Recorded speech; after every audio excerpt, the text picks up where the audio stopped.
5 years ago, my dad passed away. He was blind, sick, and suffering. And when he finally went, I felt relief. He wasn't a happy man. He was mean, bitter, and always had to get his way. But despite it all, I still loved him. Before he died, he relied on a special program for the blind, one that sent audiobooks by mail. I'd help him sort through them, return the old ones, and send them back. It was routine, until the tapes started coming again. 2 years ago, I moved into my own place. Life was finally stable. Then one day, a package arrived. The same grey case, no return address. I turned the card over, and my dad's name was on it. I called the program, but they had no record of sending it. When I checked the tape's label, it was blank.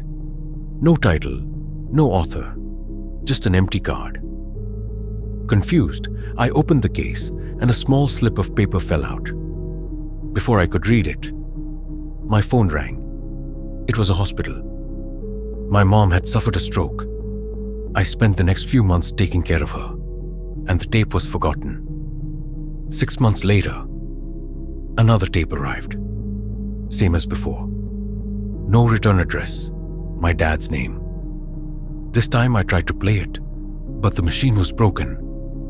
I tossed the tapes in a drawer and moved on. My mom moved in with me. We weren't close, but I couldn't leave her alone. Then, a week ago, another tape. I showed her the case. She had no idea what it was. The stroke messed with her memory, so I didn't think much of it. But something about the whole thing felt wrong. Last night, I finally decided to listen. I put fresh batteries in the machine, plugged in some headphones, and hit play. At first, I heard crying, then a woman's voice screaming for help.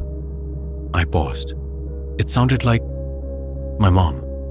Shaking my head, I played the next tape. It was an audiobook about stroke victims, a full guide for caregivers, rehab, and recovery. The third tape? It was a recording. My parents talking.